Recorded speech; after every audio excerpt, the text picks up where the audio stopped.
Assalamualaikum warahmatullahi wabarakatuh. Apa kabar sahabat Al-Fatah yang dimuliakan Allah?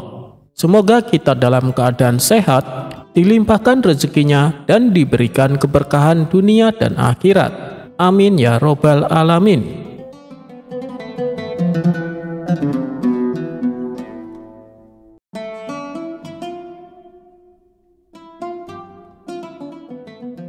Pada suatu hari, saat Abu Nawas berjalan keliling kampung, ia mendapati sebuah majelis yang ramai dikunjungi orang-orang. Karena penasaran, ia lalu mendatanginya.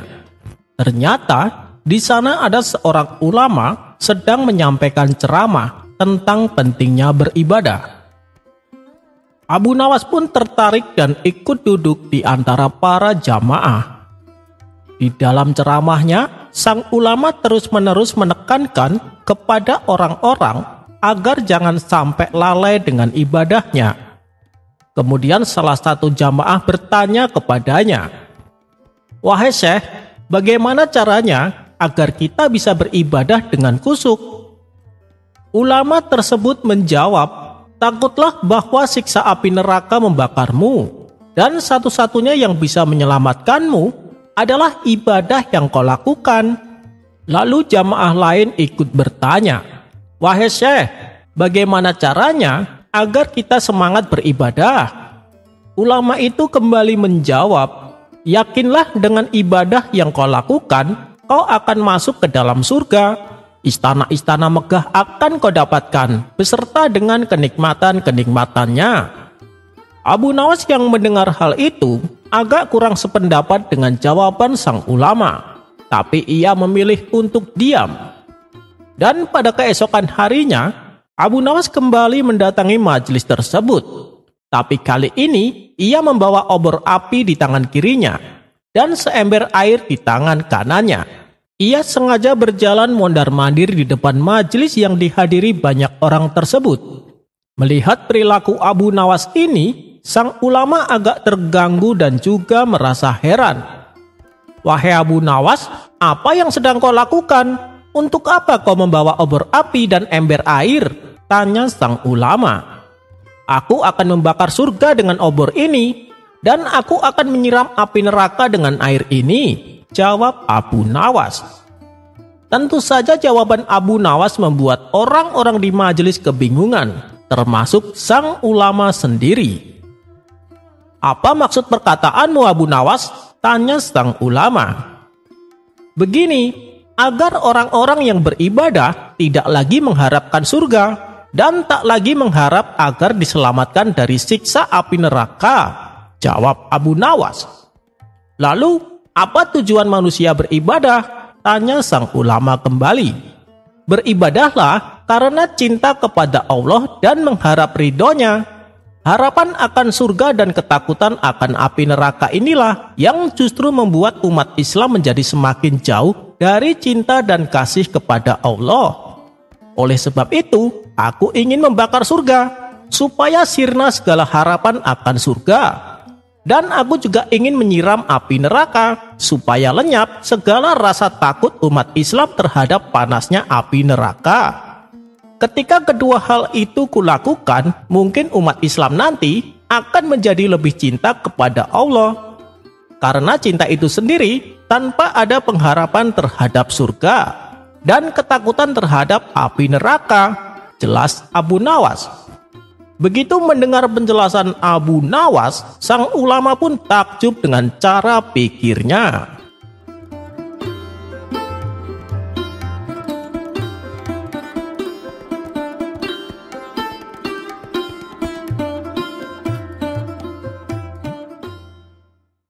Suatu ketika, saat Abu Nawas dalam pengembaraannya, ia mendapati sebuah kuil yang berdiri di tengah-tengah padang pasir. Karena penasaran, ia pun mendekati kuil tersebut. Tampaklah seorang rohib yang sedang duduk bersila melakukan meditasi. Abu Nawas lalu berkata, "Permisi Tuan, boleh saya numpang sebentar?" Sang rahib pun mempersilahkan dan bertanya kepada Abu Nawas, "Siapa kamu?" "Aku seorang musafir yang sedang dalam pengembaraan, Tuan," jawab Abu Nawas. Kemudian sang rohib menyuguhkan minuman untuknya. "Kamu pasti kehausan, silahkan diminum," kata sang rohib. Keduanya pun lalu terlibat percakapan menceritakan pengalaman spiritualnya. "Seorang pengembara seperti kamu, supaya sempurna ilmunya, harus melakukan meditasi," tutur sang rohib. "Benarkah, Tuan? Terus apa yang sudah kau dapatkan dengan meditasi yang sering kau lakukan?" tanya Abu Nawas. "Aku mendapatkan kekuatan spiritual yang tidak bisa dilakukan orang lain," jawab sang rohib. "Anda sungguh luar biasa, Tuan," puji Abu Nawas. "Lalu kekuatan apa saja yang sudah kau dapatkan?" tanya Abu Nawas melanjutkan. "Aku dapat melihat orang yang aku kehendaki, meskipun jaraknya terpisah oleh lautan, dan aku bisa mengetahui isi hati seseorang," jawab sang rohib. Kemudian sang rohib balik bertanya, "Kalau kamu, dengan pengembaraan sucimu, kekuatan spiritual apa yang sudah kau dapatkan?" Abu Nawas menjawab, "Jujur aku tidak punya kekuatan apapun, tapi aku pernah mengalami pengalaman spiritual yang sangat mengagumkan, Tuan." Sang rohib kembali bertanya, "Pengalaman apa itu? Bisakah kau ceritakan padaku?" Abu Nawas pun membalas, "Dalam suatu pengembaraanku, ada seekor ikan pernah menyelamatkan hidupku," jelas Abu Nawas. "Itu adalah pengalaman yang menakjubkan. Bagaimana itu bisa terjadi? Coba ceritakan padaku," pinta sang rohib. "Aku ragu, Tuan, karena apakah ceritaku ini bisa memberi manfaat untukmu?" ujar Abu Nawas. Meskipun Abu Nawas berulang kali menolak, sang rohib terus saja mendesaknya agar Abu Nawas menceritakan pengalamannya tersebut. "Maaf, Tuan, tapi aku harus pergi sekarang juga, karena aku harus meneruskan pengembaraanku," jelas Abu Nawas. "Aku tidak akan membiarkanmu meninggalkan kuil ini sebelum kau menceritakannya," tukas sang rohib. "Baiklah, akan aku ceritakan, tapi jangan pernah beritahu kepada siapapun," kata Abu Nawas mewanti-wanti. Ya, aku janji tak akan ada orang yang tahu," balas sang rohib semakin penasaran. "Jadi begini ceritanya, sewaktu-waktu saat aku dalam pengembaraan, aku terdampar di sebuah tempat yang tidak ada satu orang pun di situ. Padahal saat itu aku sedang merasakan rasa lapar yang tidak dapat kutahan. Lalu ketika aku menyusuri tepian pantai, aku mendapatkan ada seekor ikan yang lumayan besar. Aku pun segera memakannya dan menjadikannya sebagai bekal selama 3 hari ke depan," kata Abu Nawas sambil tersenyum. Mendengar hal itu, sang rohib pun spontan menjadi emosi dan segera mengusir Abu Nawas.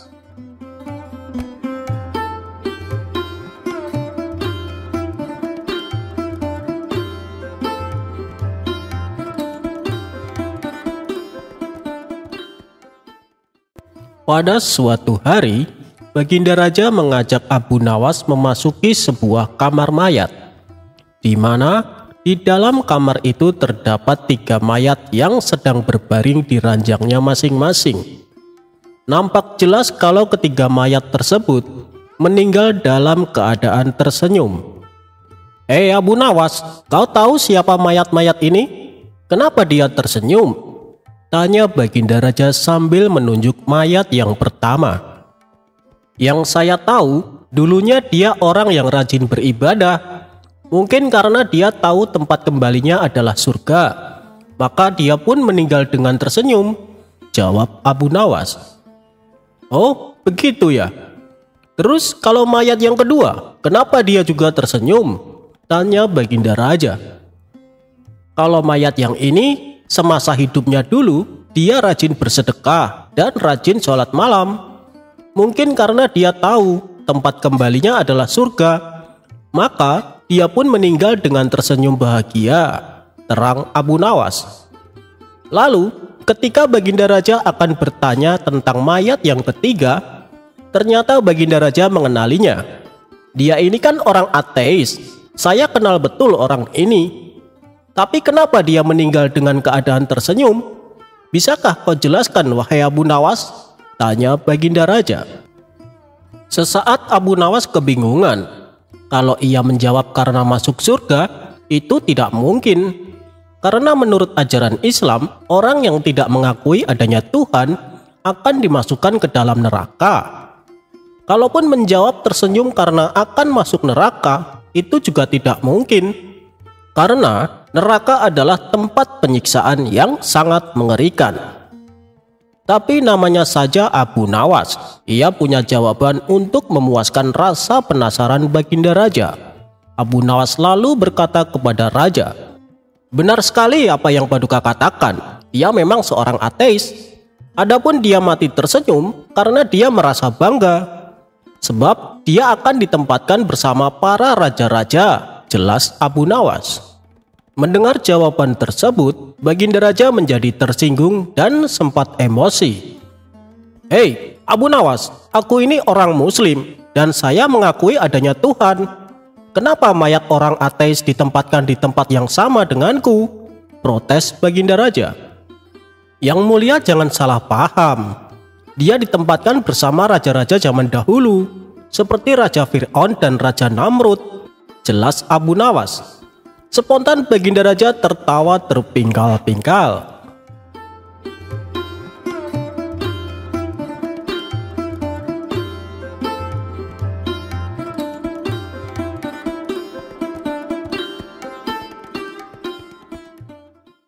Pernah suatu kali, ada seorang yang merasa paling pandai berargumen ingin mengajak debat Abu Nawas.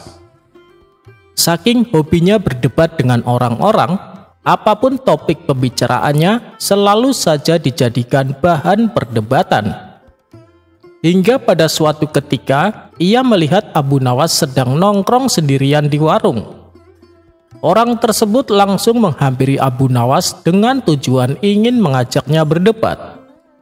Tanpa basa-basi, orang itu langsung berkata, "Wahai Abu Nawas, menurutmu nasib itu apa?" Abu Nawas menjawab, "Nasib hanyalah dugaan-dugaan semata." "Kenapa bisa begitu, Abu Nawas?" tanya orang itu heran. "Begini, engkau menganggap bahwa segalanya akan berjalan baik, tetapi kenyataannya tidak begitu. Nah, itu yang disebut nasib buruk. Atau engkau punya dugaan bahwa hal-hal tertentu akan menjadi buruk, tetapi nyatanya tidak terjadi. Itu namanya nasib baik. Dan apabila engkau punya dugaan bahwa sesuatu akan terjadi atau tidak terjadi, kemudian engkau kehilangan firasat atas apa yang akan terjadi, dan akhirnya engkau beranggapan bahwa masa depan tidak dapat ditebak ketika engkau terperangkap di dalamnya, maka engkau namakan itu nasib." Mendengar penjelasan Abu Nawas yang agak jelimet, orang itu pun hanya bengong. Ia pun mengurungkan niatnya untuk mengajak berdebat dan berlalu meninggalkan Abu Nawas.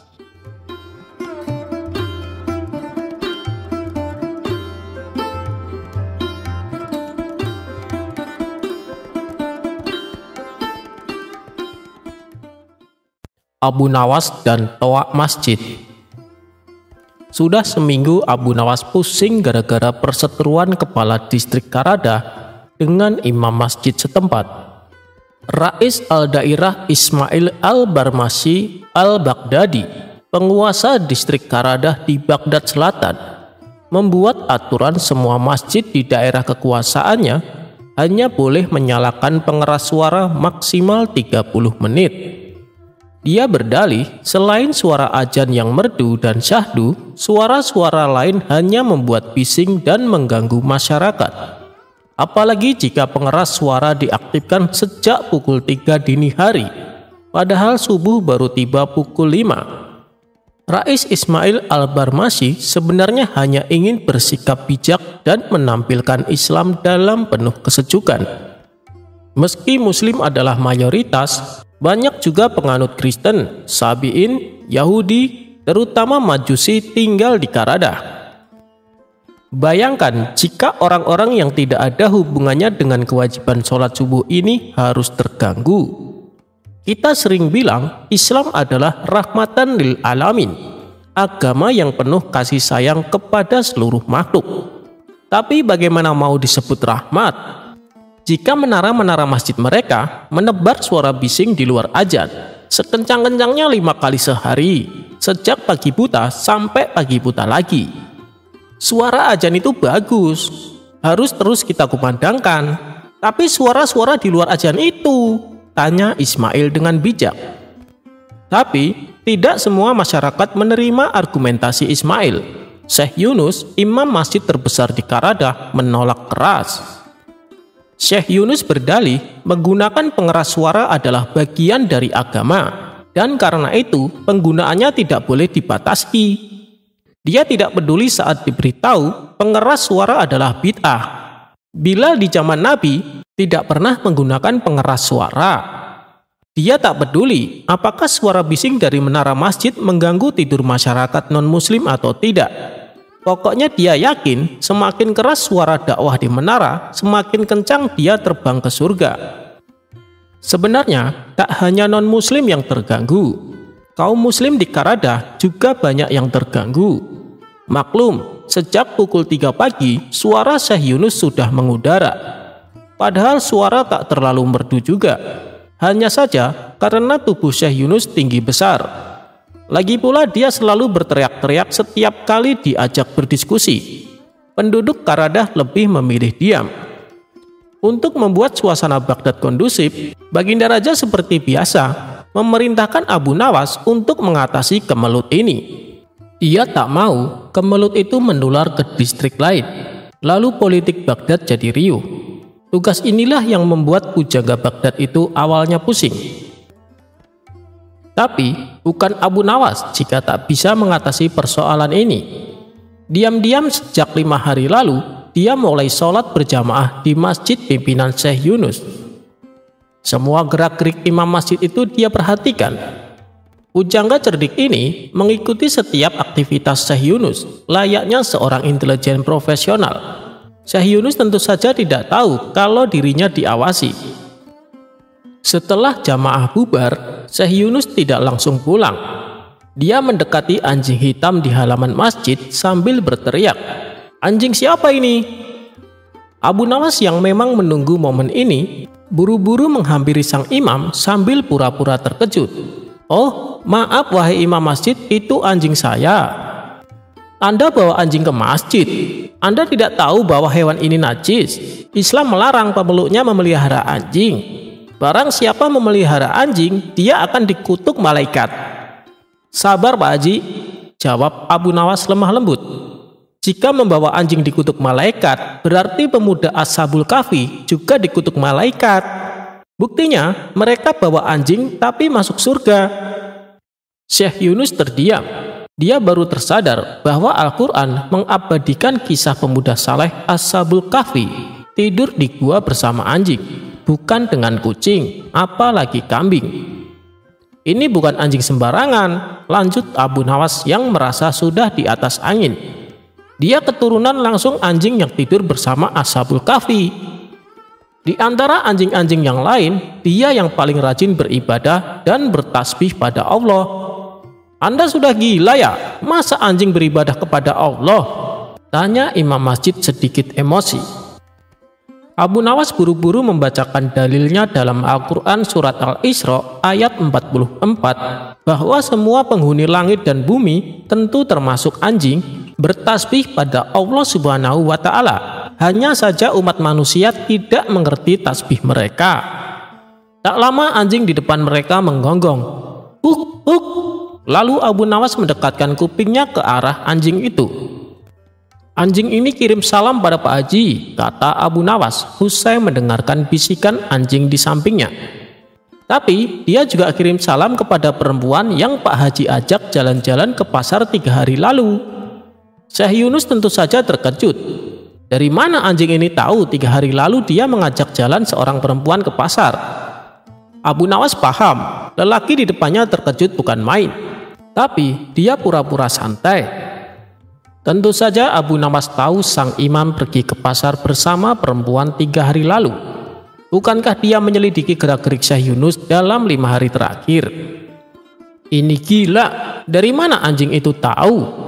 Tapi Anda harus percaya, saya tidak melakukan perbuatan tercela dengan perempuan itu. Dia sedang saya rayu agar mau menikah dengan keponakan saya yang berdagang di pasar, kilah Syekh Yunus. Tak lama, anjing itu kembali menggonggong. Lagi-lagi, Abu Nawas pura-pura mendengarkan bisikan si anjing. Kata anjing ini, sebaiknya kursi dan meja yang Pak Imam beli di pasar 2 hari lalu ditaruh di rumah saja. Jangan titip di masjid. Haram, itu sama saja korupsi rumah Allah, kata Abu Nawas. Lagi-lagi Syekh Yunus terkejut. Gila, dari mana anjing ini tahu? Saya baru saja membeli perabot rumah dan menitipkannya di masjid, gumam Syekh Yunus dalam hati sambil geleng-geleng kepala. Abu Nawas hampir tertawa, tapi dia cepat buang muka.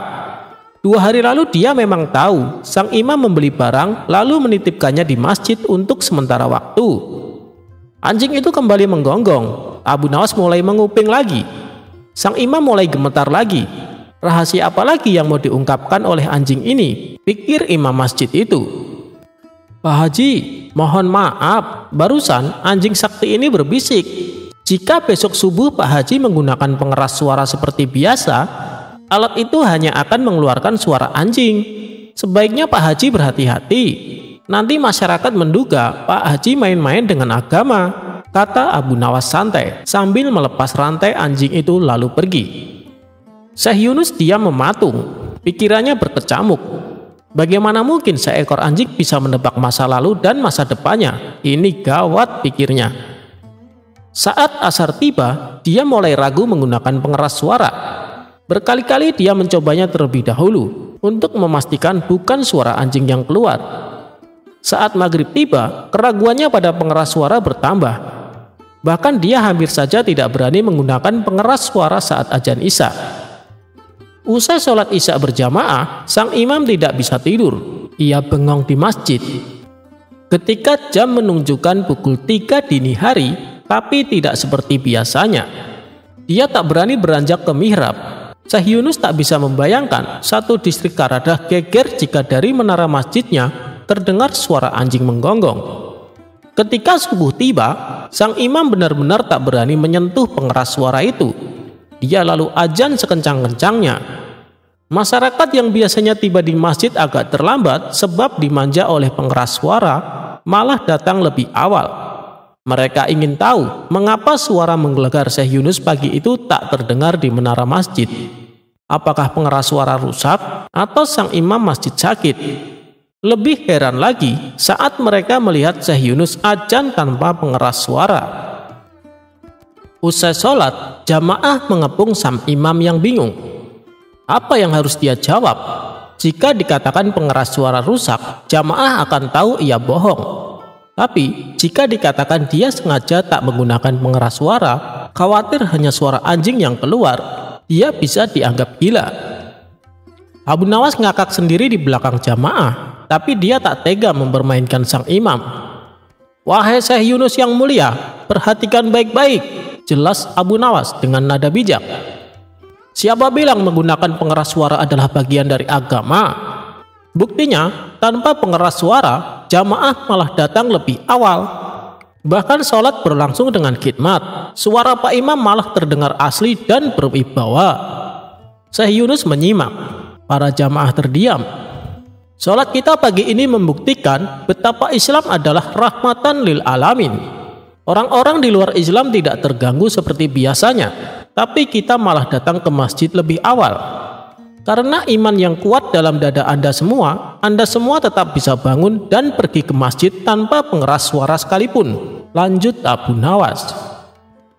Sebelum pergi, Abu Nawas menyampaikan salam dari anjing untuk Syekh Yunus. Pak Haji, dapat salam dari anjing. Kata dia, besok pagi silahkan pakai lagi pengeras suara itu, tapi hanya untuk azan dan sholat. Selebihnya hati-hati, kata Abu Nawas hampir ngakak.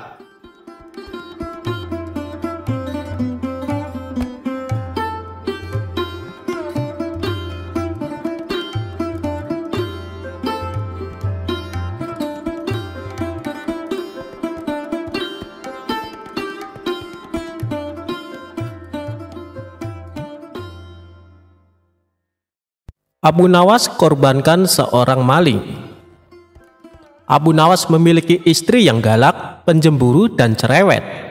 Sifat itu bukan tanpa sebab, yakni akibat Abu Nawas sering pulang larut malam sehingga membuatnya cemas. Suatu hari Abu Nawas keluar hingga larut malam, dan istrinya gelisah juga emosi. Berjam-jam ia menunggu suaminya pulang, namun tidak kunjung datang juga. Saking kesalnya, sang istri memiliki rencana. Ia berniat memarahi suaminya dan memukulnya lewat jendela. Waktu pun sudah menunjukkan larut malam, begitu gelap.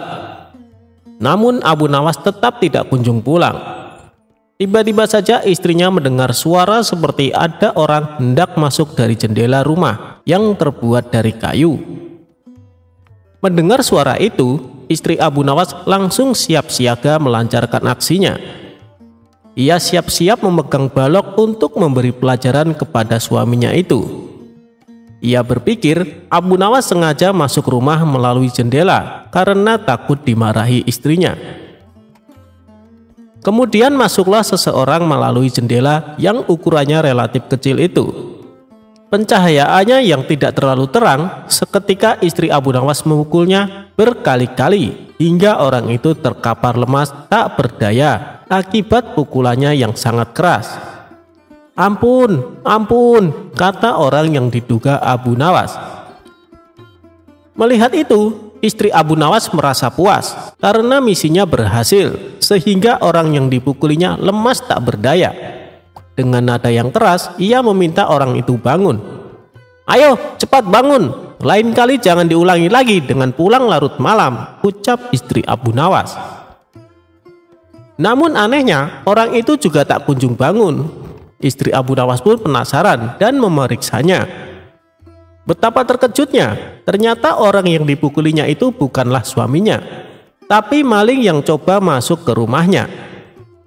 Istri Abu Nawas pun berteriak, lalu warga sekitar beramai-ramai mendatangi rumah Abu Nawas, kemudian meringkus maling tersebut. "Wah, hebat sekali, pencuri ini sampai terbaring tidak berdaya di lantai. Mungkin butuh berminggu-minggu agar bisa pulih lagi," kata salah seorang warga. "Maaf Pak, saya tak bermaksud menyakitinya, apalagi sampai separah itu. Hanya kekeliruan saja Pak," kata istri Abu Nawas.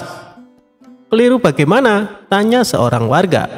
"Waktu itu, ia masuk melalui jendela dapur. Saya kira itu suami saya yang baru pulang berpesta dengan teman-temannya. Makanya langsung saya gebuk," terang istri Abu Nawas.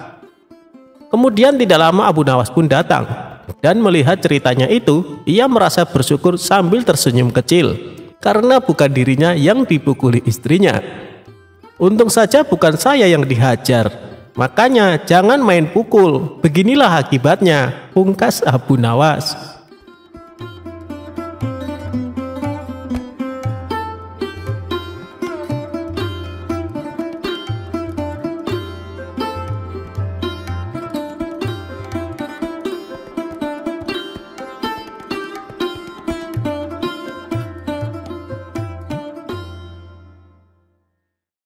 Abu Nawas mengerjai seorang pertapa. Diceritakan ada seorang pertapa suci yang ingin menyadarkan Abu Nawas akan tingkah konyolnya. Menurut dia, apa yang dilakukan Abu Nawas tidaklah mencerminkan manusia yang memiliki etika moral kesopanan. Dia juga ingin menunjukkan bahwa keyakinan yang dianutnya selalu mengedepankan etika normal kesopanan. Tujuan si pertapa suci melakukan hal itu tidak lain dan tidak bukan supaya Abu Nawas tertarik dan mengikuti keyakinannya. Singkat cerita, maka berangkatlah si pertapa suci ke rumah Abu Nawas. Sesampainya di sana, ia langsung mengetuk pintu rumah Abu Nawas. Tatkala Abu Nawas membukanya, ia terkejut melihat seorang pertapa suci datang berkunjung. Lalu Abu Nawas mempersilahkan masuk dan menanyakan maksud tujuan kedatangannya.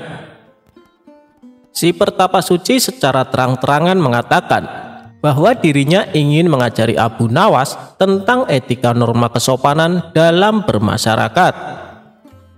"Wahai Abu Nawas, di dalam agama saya penuh dengan cinta kasih, dan memuliakan orang lain adalah suatu keharusan," kata si pertapa suci. "Begini Tuan, meskipun saya seorang muslim, saya tetap akan menghormati keyakinan Anda. Dan saya tetap akan memuliakan Anda sebagai tamu saya," balas Abu Nawas. Rupanya di sepanjang obrolan si pertapa suci tak henti-hentinya mendoktrin Abu Nawas untuk ikut ke dalam keyakinannya. Melihat gelagat seperti itu, Abu Nawas malah menggunakan kesempatan tersebut untuk mengerjai si petapa suci, tentunya dengan cara yang konyol. "Bagaimana kalau kita makan dulu?"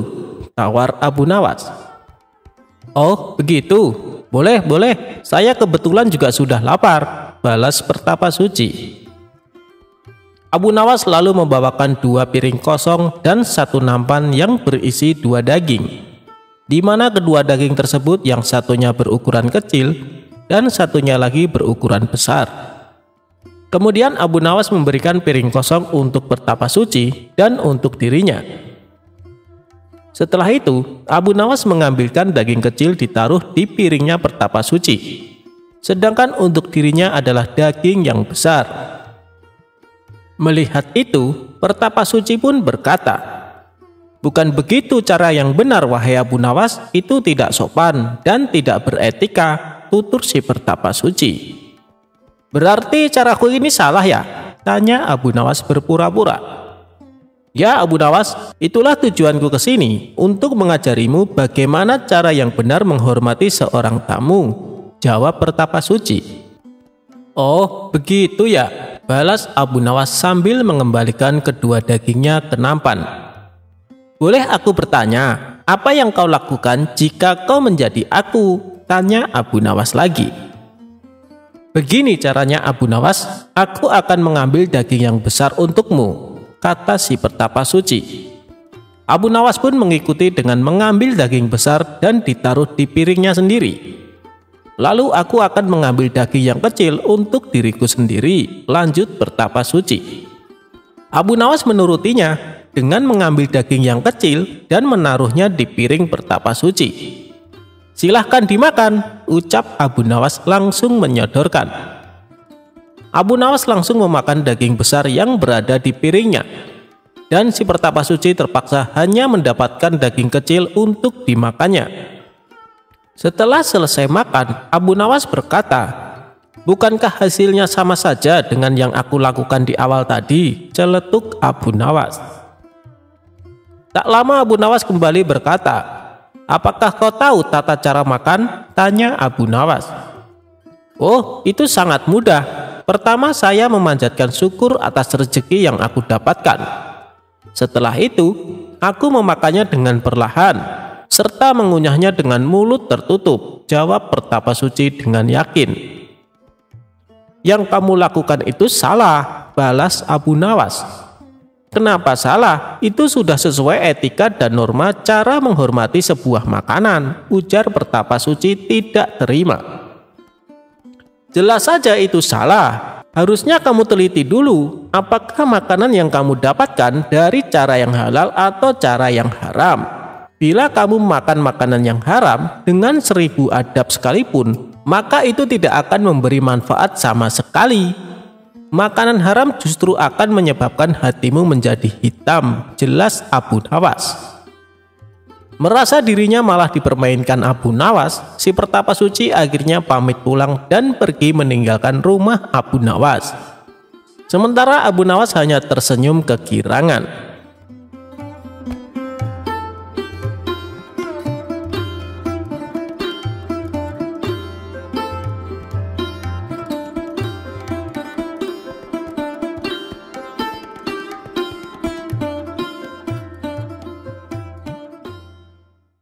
Pada suatu hari, ketika Abu Nawas sedang berada di kebun, ia melihat seekor kambing yang tersesat.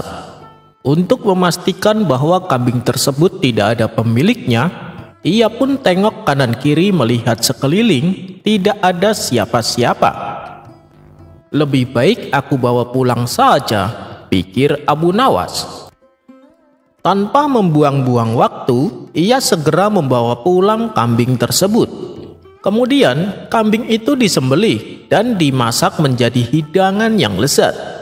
Ketika ia hendak memakannya, tiba-tiba terdengar suara pintu rumahnya diketuk seseorang. Abu Nawas pun lalu bangkit dan membukakan pintu. Ternyata tamu yang datang adalah Tuan Hamid. "Kebetulan sekali kau datang. Aku barusan membuat hidangan sop kambing. Mari, makanlah bersamaku," ajak Abu Nawas. Tentu saja ajakan Abu Nawas ini disambut gembira oleh Tuan Hamid. Setelah mereka selesai makan, Tuan Hamid bertanya kepada Abu Nawas, "Perasaan kau tidak memiliki kambing. Dari mana kau mendapatkannya?" Abu Nawas menjawab, "Oh itu, tadi pagi waktu aku di kebun, aku menemukan kambing tersesat. Daripada diambil orang, lebih baik aku bawa pulang saja." Tuan Hamid kembali bertanya, "Apa kau yakin tidak ada pemiliknya?" Abu Nawas menjawab, "Tentu saja aku yakin. Sebelum aku membawa pulang, aku periksa dulu di sekelilingnya. Ternyata tidak ada seorang pun yang kulihat." Mendengar itu, Tuan Hamid masih merasa khawatir. "Tapi Abu Nawas, bagaimana bila nanti di akhirat kelak Tuhan bertanya tentang perbuatanmu ini?" tanya Tuan Hamid. "Akan aku katakan bahwa aku tidak makan daging kambing," jawab Abu Nawas. "Tapi kenyataannya kamu memakan kambing itu, bukan? Bagaimana bila kambing yang kau makan ternyata ada pemiliknya dan kambing tersebut dihidupkan kembali untuk menjadi saksi?" tanya Tuan Hamid. "Itu malah bagus. Bila ia hidup kembali, aku akan mengembalikannya kepada pemiliknya. Maka selesailah perkara," ujar Abu Nawas. Spontan Tuan Hamid tertawa terpingkal-pingkal mendengarnya. Beberapa hari kemudian terdengar kabar, ada seorang penggembala kambing kehilangan satu ekor kambingnya. Kabar tersebut pun oleh Tuan Hamid segera disampaikan kepada Abu Nawas. "Tuh kan, apa aku bilang, kambing tempo hari yang kau masak ternyata ada pemiliknya," kata Tuan Hamid memberitahu. "Ah, itu soal mudah. Kau tinggal bayar saja kambingnya," balas Abu Nawas. "Loh, kenapa harus aku yang bertanggung jawab? Kamu kan yang menyembelih dan memasaknya," ujar Tuan Hamid. "Iya, benar, tapi kita berdua sama-sama memakannya, bukan? Kalau aku sampai dimasukkan ke dalam neraka karena perbuatan ini, aku juga akan mengajakmu turut serta. Jadi kita berdua sama-sama masuk neraka," timpal Abu Nawas. "Dasar sialan kamu Abu Nawas," gerutu Tuan Hamid. Akhirnya Tuan Hamid pun menemui si penggembala untuk membayar kambing sebagai ganti ruginya.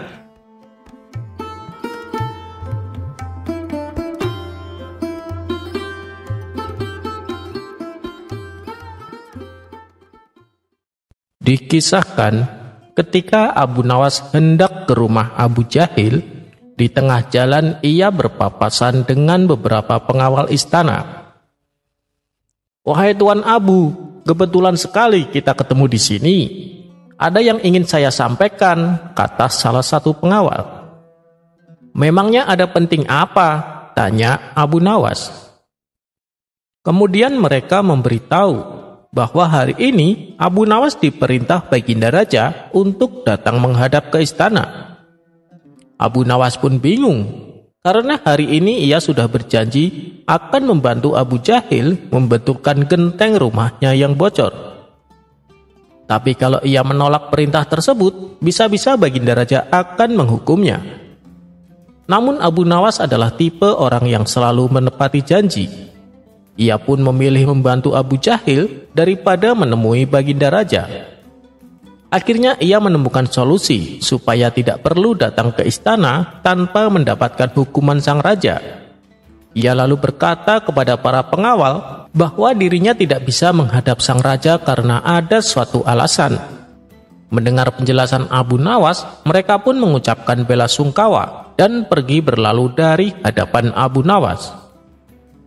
Sementara Abu Nawas kembali melanjutkan perjalanannya menuju rumah Abu Jahil. Setibanya di sana, Abu Nawas disambut hangat. "Terima kasih Abu Nawas, kau sudah berkenan mau membantuku," kata Abu Jahil. "Iya nih, padahal tadi ada utusan istana menyuruhku untuk menghadap raja," jawab Abu Nawas. "Lalu bagaimana? Apakah kamu tidak jadi membantuku?" tanya Abu Jahil dengan nada kecewa. "Jangan khawatir, aku sudah janji sama kamu, jadi tidak mungkin aku ingkari. Aku terpaksa menolak perintah sang raja," jelas Abu Nawas. "Kau serius Abu Nawas? Apa kau tidak takut dihukum?" tanya Abu Jahil cemas. Dengan tersenyum Abu Nawas berkata, "Sudah, tak perlu kau risaukan. Ayo aku bantu betulkan gentengmu." Melihat sikap Abu Nawas yang sangat peduli terhadapnya, membuat Abu Jahil merasa terharu. Abu Jahil pun menyesali sikapnya yang selama ini selalu memusuhi Abu Nawas. "Ternyata kau adalah kawan yang baik Abu Nawas. Kau rela menolak perintah raja hanya demi untuk membantuku," pikir Abu Jahil. Tak terasa, air mata Abu Jahil menetes membasahi pipi. "Hei Abu Jahil, mana tangganya?" teriak Abu Nawas dari luar. Abu Jahil bergegas mengambil tangga dan memberikan kepada Abu Nawas. Abu Nawas pun naik ke atap dan mulai membetulkan genteng. Tidak berapa lama kemudian, datanglah tetangga Abu Nawas. "Hei Abu Nawas, turunlah sebentar. Ada hal penting yang ingin aku katakan," teriak tetangganya itu. Dengan terpaksa, Abu Nawas menghentikan pekerjaannya, lalu turun ke bawah untuk menemui tetangganya tersebut. "Ada perlu apa ke sini?" tanya Abu Nawas penasaran. "Aku ingin pinjam uang Abu Nawas," jawab tetangganya. Abu Nawas pun menjadi kesal. "Kenapa tidak kau bilang saat aku masih di atas tadi?" tugas Abu Nawas. "Aku malu kalau ada orang lain mendengarnya," balas tetangganya. Tanpa memberi jawaban, Abu Nawas kembali naik ke atap dan melanjutkan pekerjaannya. Tetangganya ini pun menjadi bingung dan kembali berteriak. "Bagaimana Abu Nawas?" tanyanya lagi. "Naiklah ke atas, akan aku beri jawaban," jawab Abu Nawas. Si tetangga pun naik ke atap.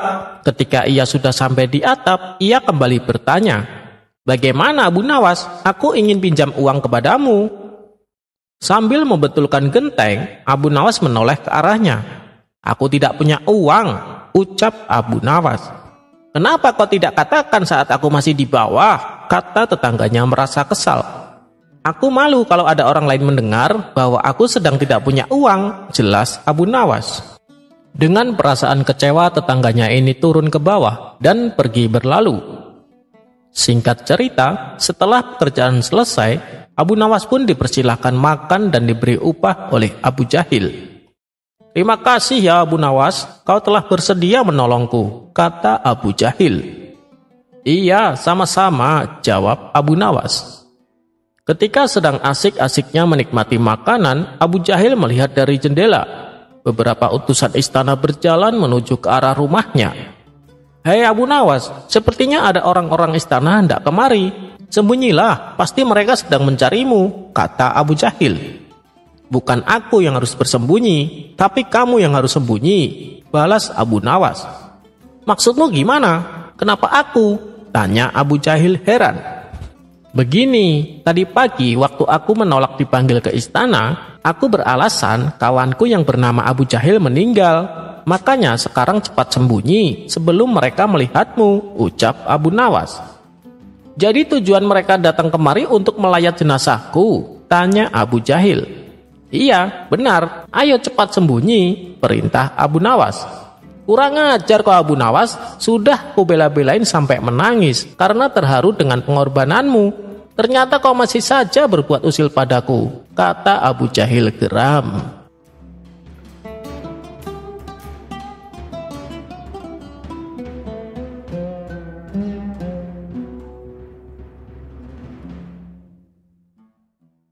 Dikisahkan, di suatu daerah di kota Baghdad, terdapat sumur angker yang dihuni oleh jin yang jahat. Setiap malam, terdengar suara menakutkan dan suara-suara aneh yang berasal dari sumur tersebut. Meskipun demikian, kedalaman sumur tersebut hanya sekitar 1 meter dan tidak ada airnya sama sekali. Namun, karena saking angkernya, sehingga banyak warga sekitar tak berani mendekatinya.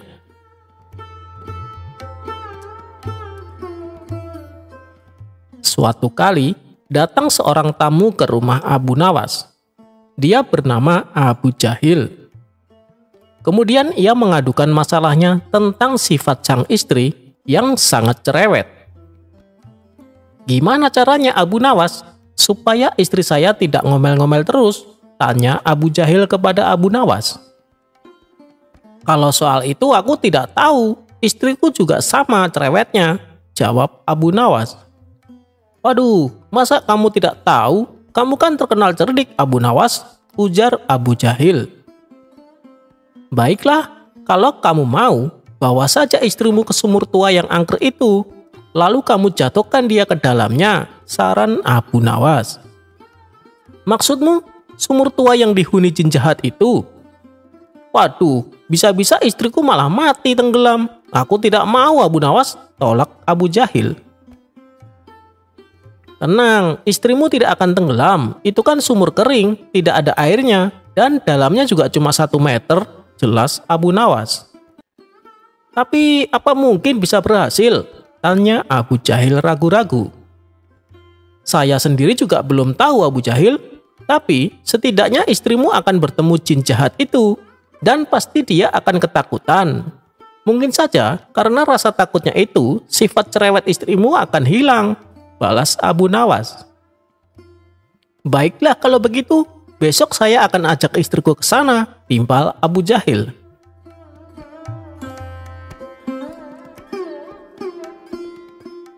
Singkat cerita, pergilah Abu Jahil dan istrinya menuju sumur angker yang dimaksud.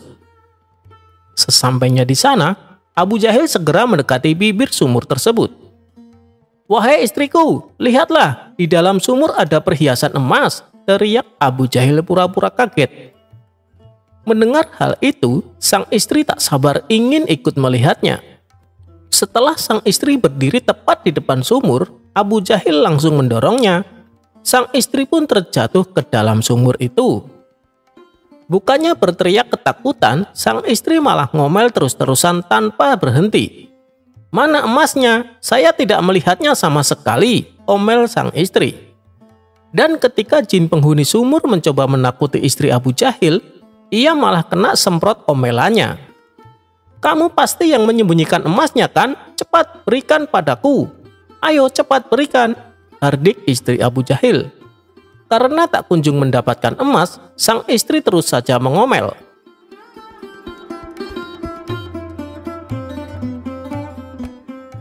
Tidak lama kemudian, muncul sosok bayangan hitam keluar dari sumur itu. Rupanya, sosok itu adalah jin penghuni sumur tersebut. Jin itu lalu mendekati Abu Jahil dan berkata, "Oi, cepat angkat istrimu dari tempatku. Aku tidak tahan mendengar omelannya," ancam jin tersebut. Dengan penuh ketakutan, Abu Jahil langsung mengangkat istrinya dari sumur angker itu.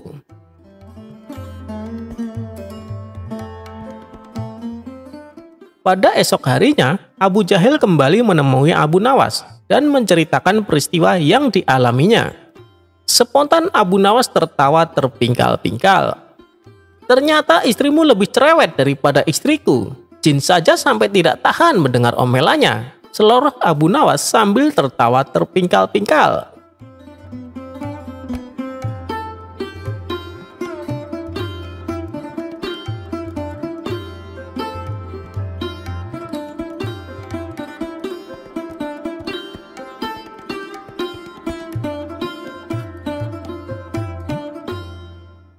Abu Nawas menjebak si tukang sihir.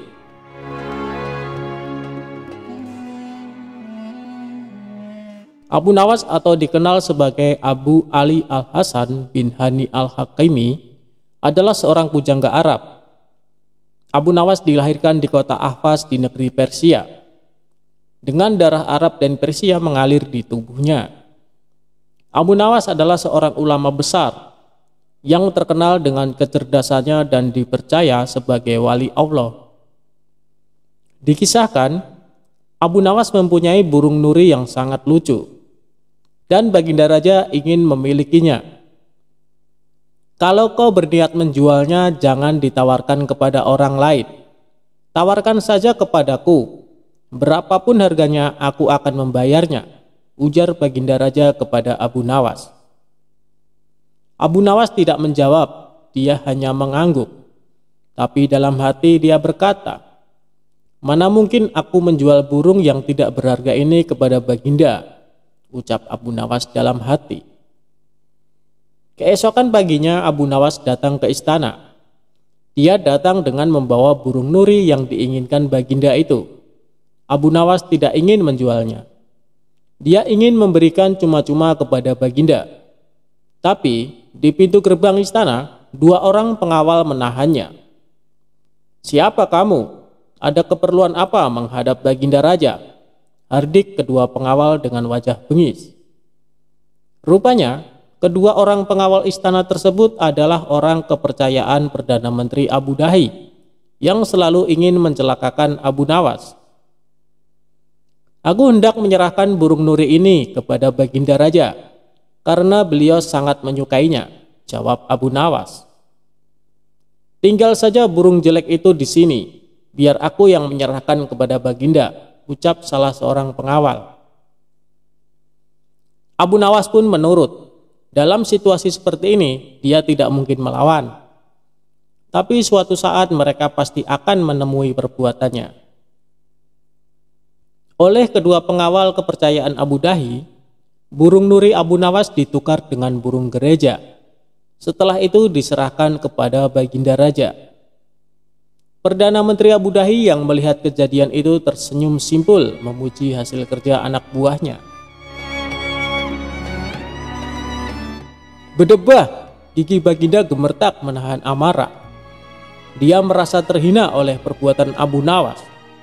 Burung nuri yang diharapkan tapi burung gereja yang dikirimkan.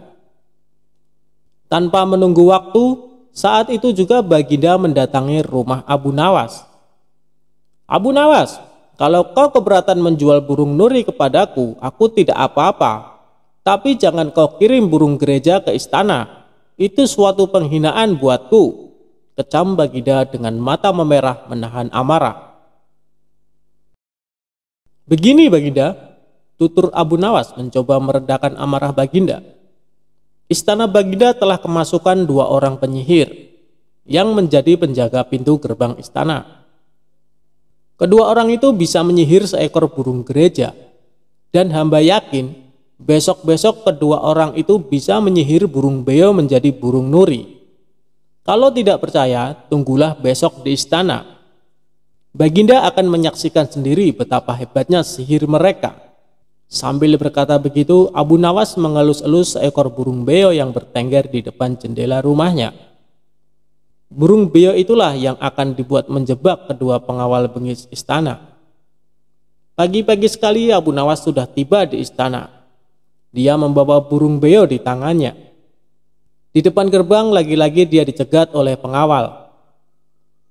"Ada perlu apa lagi kau di sini?" kedua pengawal kembali menghardik Abu Nawas. "Ada perlu apa lagi kau di sini?" kedua pengawal kembali menghardik Abu Nawas. "Sudah ku bilang, kau tidak akan bisa bertemu Baginda," ucap sang pengawal. "Maaf, kemarin aku keliru. Aku sebenarnya hendak memberikan burung beo ini kepada Baginda Raja, tapi aku keliru mengambilnya. Baginda pasti marah-marah mendapat kiriman burung nuri itu. Semua orang tahu Baginda sangat benci burung nuri. Dia pernah tersesat di hutan gara-gara burung nuri keparat itu. Maafkan aku telah membuat Baginda marah." Bujuk Abu Nawas seolah-olah cerita itu benar-benar terjadi. "Taruhlah saja di situ, biar aku nanti yang akan menyerahkan kepada Baginda Raja," perintah pengawal istana. Terpengaruh bujukan Abu Nawas, kedua kaki tangan Abu Dahi itu pun menukar burung beo dengan burung nuri. Setelah itu mereka menyerahkan kepada Baginda. Keduanya bersukaria karena sebentar lagi Abu Nawas pasti akan mendapat hukum yang setimpal dari Baginda, pikir mereka. Setelah menerima burung nuri itu dari kedua pengawal istana, Baginda terperangah kaget. Ternyata benar apa yang dikatakan Abu Nawas. Kedua pengawal ini bisa menyihir alias menggelapkan barang yang bukan haknya. "Ini nurinya, mana beonya?" sindir Baginda yang langsung membuat wajah kedua pengawal itu pucat pasi. Belum sempat kedua pengawal itu menjawab, Baginda Raja langsung menitahkan perintah yang tak disangka-sangka. "Karena hasil kerja yang sangat bagus, kalian berdua aku beri hadiah hukuman cambuk masing-masing 50 kali. Perdana Menteri Abu Dahi yang menyaksikan kejadian itu kini hanya bisa tertunduk lesu.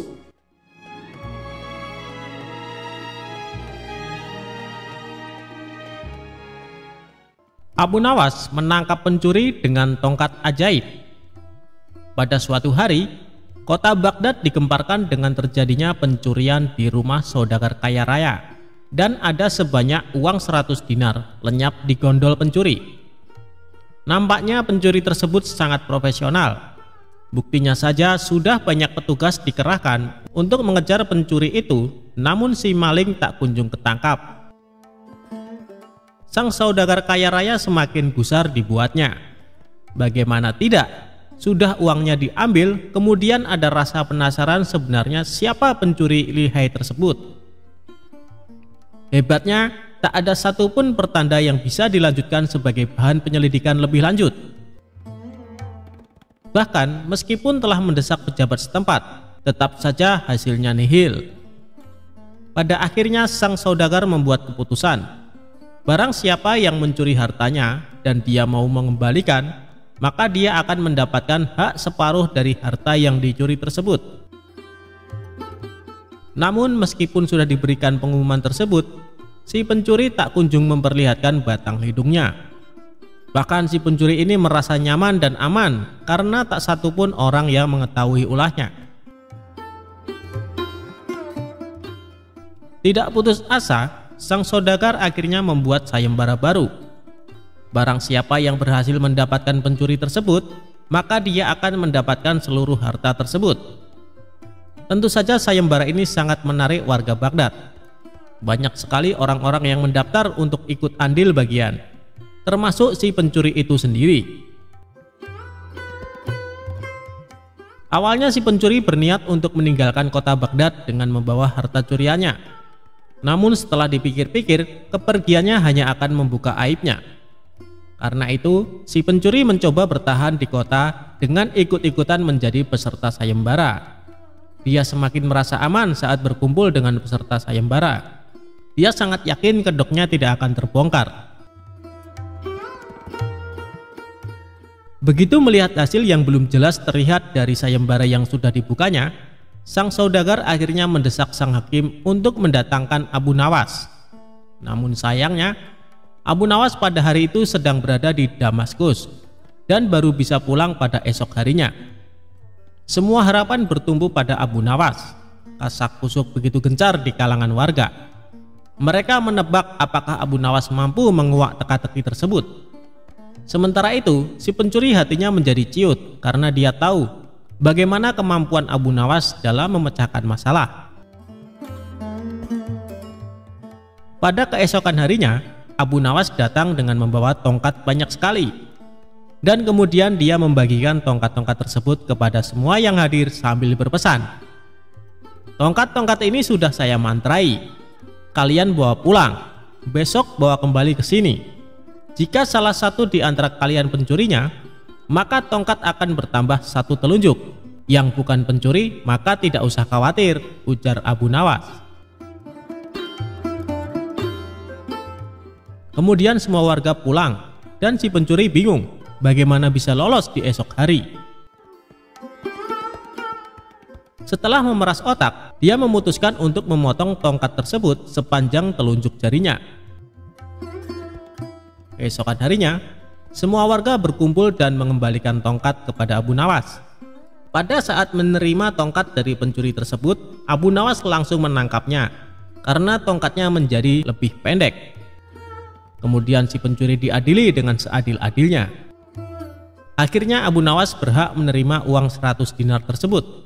Namun uang tersebut dibagikan kepada fakir miskin di kotanya.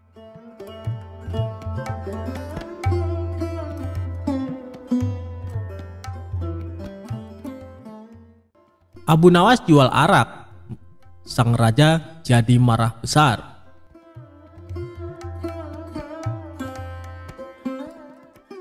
Selalu ada cara yang dilakukan oleh Abu Nawas untuk tidak dimarahi oleh baginda raja.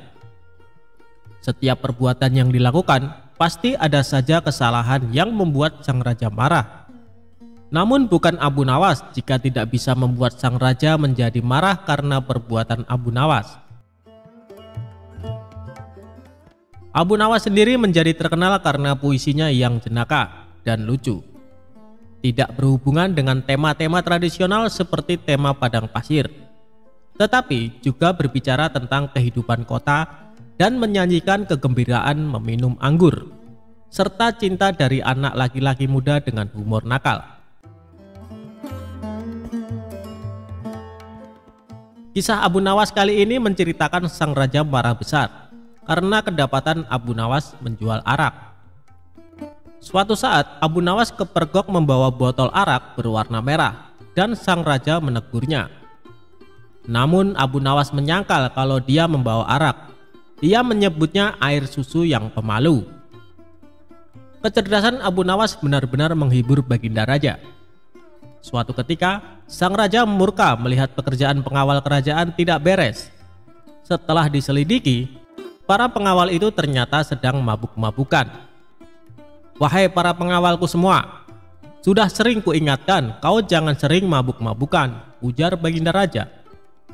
Para pengawal terlihat gemetar, mereka menunduk, tidak berani menatap wajah sang raja karena merasa bersalah. "Ceritakan kepadaku, dari mana kalian mendapat arak itu?" tanya sang raja. Untuk beberapa saat para pengawal itu tidak mau mengaku. Namun setelah raja membentak, para pengawal pun mengaku. "Abu Nawaslah yang membawa arak itu, kami juga diajari mabuk-mabukan olehnya," ujar salah seorang pengawal. "Cepat bawa Abu Nawas ke hadapanku sekarang juga, kalau tidak kalian yang akan menerima hukuman dariku," ujar sang raja. Keesokan harinya para pengawal itu mendatangi rumah Abu Nawas yang sangat sederhana.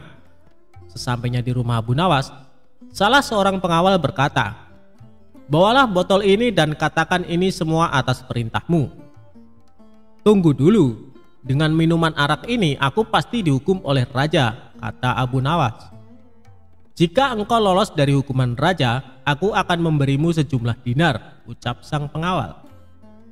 "Lalu apa keuntunganmu memberiku sejumlah dinar?" ucap Abu Nawas. "Jika engkau lolos dari hukuman raja, maka kami juga akan lolos dari hukuman raja. Gunakanlah kecerdasanmu mengelabui raja," kata pengawal itu. Akhirnya Abu Nawas pergi menemui baginda raja membawa arak dengan botol merah. "Wahai Abu Nawas, apa yang engkau pegang itu?" tanya baginda raja. "Ini susu baginda, rasanya enak sekali," jawab Abu Nawas seenaknya. "Bagaimana itu susu? Air itu berwarna merah, sedangkan susu berwarna putih bersih," kata raja. Sang raja pun mengambil botol yang dipegang Abu Nawas. "Betul sang baginda, susu itu berwarna putih bersih. Dia berubah merah karena malu bertemu baginda, dan berubah warna jadi merah merona," jawab Abu Nawas dengan mencoba mengambil hatinya raja yang rupawan. Sang raja pun tertawa sambil geleng-geleng kepala meninggalkan Abu Nawas. Meski ia tahu yang dibawa oleh Abu Nawas adalah arak. "Baiklah, aku maafkan kalian. Tapi jika kalian mengulangi lagi perbuatan kalian, maka hukumannya berlipat ganda," titah sang raja. Dan akhirnya sang raja pun mengampuni kesalahan para pengawal. Sedangkan Abu Nawas mendapatkan sejumlah dinar dari para pengawal karena telah berhasil melaksanakan misinya.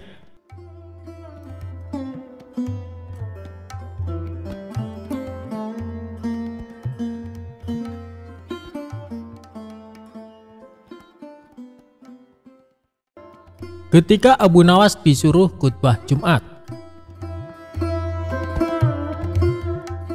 Abu Nawas adalah seorang penyair yang sangat cerdik dan pintar. Namun selain sebagai penyair, Abu Nawas juga dikenal sebagai mubalek di desa tempat tinggalnya.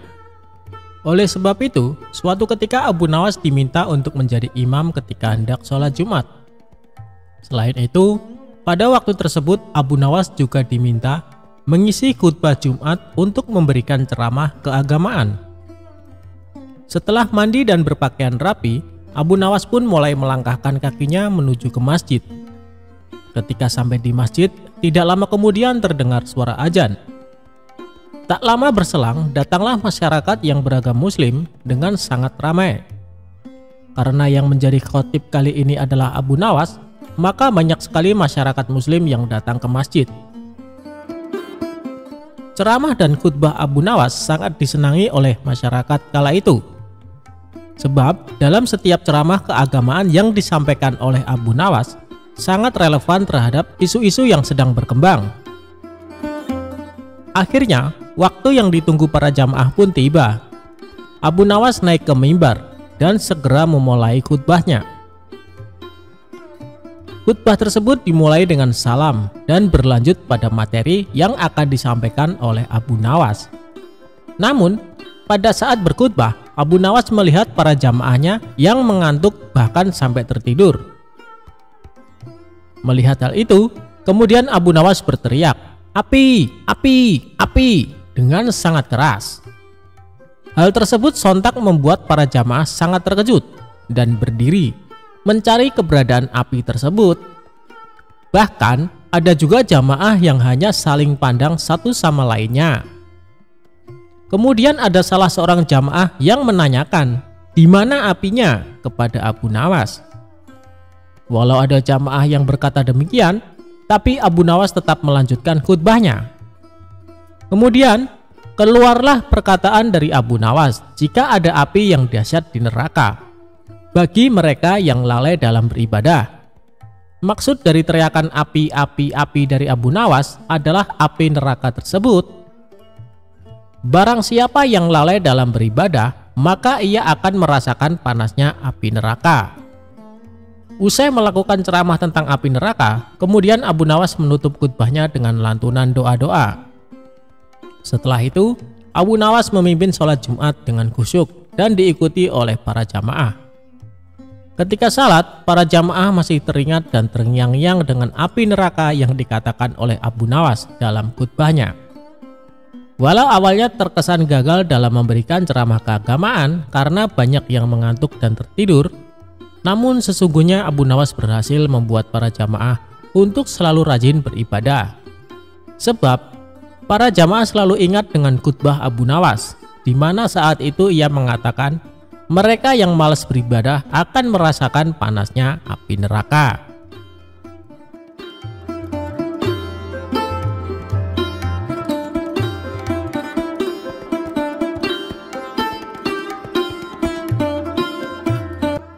Kisah Abu Nawas dihukum raja minum air mendidih. Inilah akhirnya. Abu Nawas merupakan pujangga Arab yang terkenal cerdas dan cerdik dalam menghadapi segala permasalahan. Ia hidup sejaman dengan baginda Raja Harun. Bahkan Abu Nawas merupakan salah satu rakyat yang sangat dekat dengannya.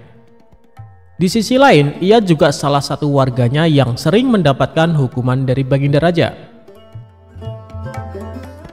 Tapi yang membuat baginda raja kesal, Abu Nawas selalu saja bisa lolos dari hukuman karena kecerdikannya.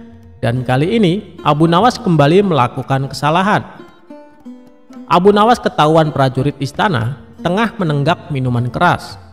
Dengan cepat, para prajurit ini segera menangkap dan membawanya ke hadapan baginda raja. Abu Nawas, kelakuanmu masih saja tidak berubah. Selama ini aku sudah berbaik hati sama kamu.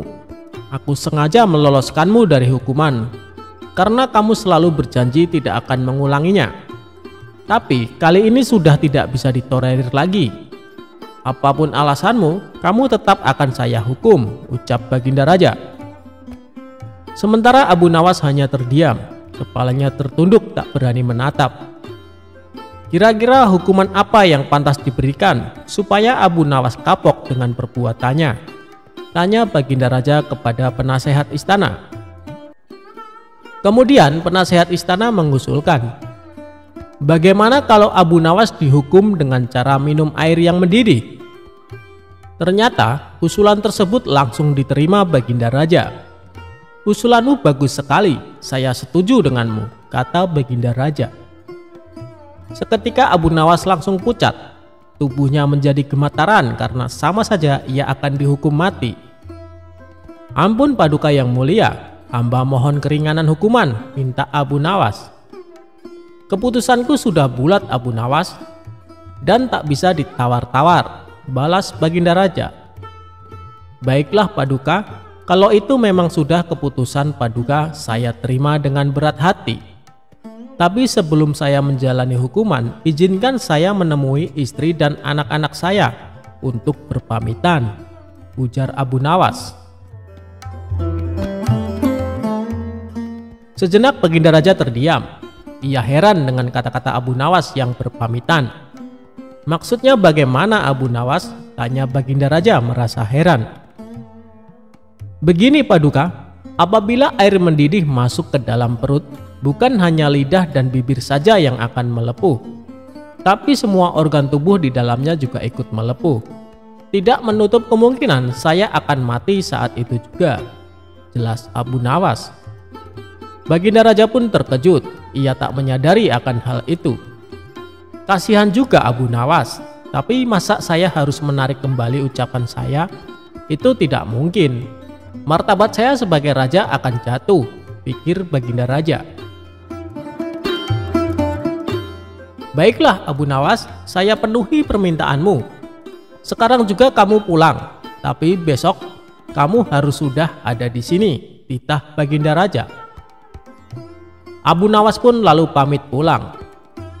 Sesampainya di rumah, Abu Nawas memberitahu istri dan anak-anaknya tentang hukuman yang akan dijalani.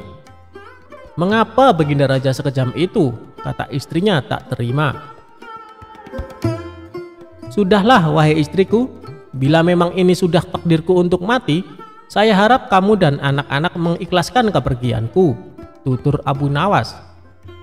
Mereka lalu menangis sambil berpelukan erat. Malam pun semakin larut. Abu Nawas masih belum dapat memejamkan mata.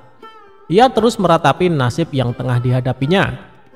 Namun ia terus mencari cara bagaimana supaya bisa lolos dari hukuman Baginda Raja. Saat Abu Nawas sedang memutar otaknya, tiba-tiba rasa lapar mulai menghinggap. Wahai istriku, adakah makanan yang tersisa untukku? Tanya Abu Nawas. Saya sudah menyiapkan sop panas di atas meja, tapi sepertinya sekarang sudah dingin, jawab sang istri. Sudah dingin, memangnya kapan kamu membuat sopnya? Tanya Abu Nawas kembali. Tadi sewaktu habis isya, ini kan sudah tengah malam, jadi wajar kalau sopnya sudah dingin, kata sang istri memperjelas. Saat itu terbesitlah di otak Abu Nawas akan ide yang cemerlang. Tapi Abu Nawas sengaja tidak memberitahu istrinya, sebab ia tidak ingin rencananya menjadi berantakan. Setelah menjelang pagi hari, Abu Nawas mengumpulkan para tetangganya, dan ia memberitahu mereka bahwa dirinya akan dihukum mati, dan ia meminta agar para tetangganya ini ikut bersamanya ke istana. Berita mengejutkan ini tentu saja membuat para tetangganya kaget. Ia tak menyangka Baginda Raja bisa sekejam itu. Abu Nawas, kamu kan dekat dengan Baginda Raja, kenapa tidak minta ampun darinya? Tanya mereka. Biarlah, nasi sudah menjadi bubur. Baginda Raja juga tidak akan mencabut ucapannya, terang Abu Nawas. Maka berangkatlah Abu Nawas ke istana dengan didampingi keluarga dan para tetangganya. Melihat kedatangan Abu Nawas bersama orang banyak, Baginda Raja pun bertanya, "Hei Abu Nawas, kenapa kau bawa orang banyak sekali? Apakah kau hendak melawanku?" Dengan ekspresi wajah sedihnya, Abu Nawas menjawab, "Ampun Paduka, Paduka jangan salah paham. Mereka semua adalah tetangga saya Paduka. Mereka ingin melepas kepergian saya. Baginda Raja pun akhirnya tidak keberatan akan hal itu. "Baiklah Abu Nawas, apakah kau siap menjalani hukuman?" tanya Baginda Raja.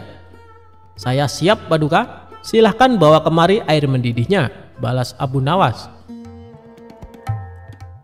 Lalu beberapa prajurit istana membawakan bejana yang berisi air mendidih ke hadapan Abu Nawas.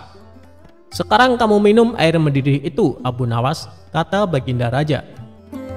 "Siap Paduka yang mulia, tapi sebelumnya izinkan saya meminta maaf dan berpamitan kepada keluarga saya dan para tetangganya," pinta Abu Nawas. "Oh, silakan," ucap Baginda Raja. Abu Nawas pun menghampiri istri dan anak-anaknya. Suara tangis istri dan anak-anak Abu Nawas pun pecah. Orang-orang yang hadir pun ikut bersedih, tak terasa air mata Baginda Raja juga ikut menetes. Sebenarnya Baginda Raja tidak tega, tapi ia tidak mungkin membatalkan hukuman. Karena banyaknya tetangga yang ikut hadir, tentu saja memakan waktu lama hingga tak terasa air mendidih yang ada di dalam bejana menjadi dingin. Setelah Abu Nawas selesai berpamitan, ia segera mengambil air di bejana dan meminumnya sampai habis. Tentu saja Abu Nawas tidak mengalami suatu apapun, sebab air yang ada di dalam bejana sudah menjadi dingin. "Paduka yang mulia, saya sudah menjalani hukuman. Izinkan saya pulang," pinta Abu Nawas. Melihat hal itu, Baginda Raja menjadi bengong. "Hei Abu Nawas, bukankah saya menyuruhmu minum air mendidih?" tanya Baginda Raja. "Benar Paduka, tapi air di bejana itu kan tadinya mendidih. Jangan salahkan saya kalau air itu menjadi dingin. Saya hanya melakukan apa yang seharusnya saya lakukan," jawab Abu Nawas. Dengan kecerdikannya inilah Abu Nawas kembali lolos dari hukuman maut. Ia pun dibolehkan pulang oleh Baginda Raja bersama anak istri dan para tetangganya. Itulah kisah kecerdikan Abu Nawas dalam menghadapi permasalahan dalam hidupnya.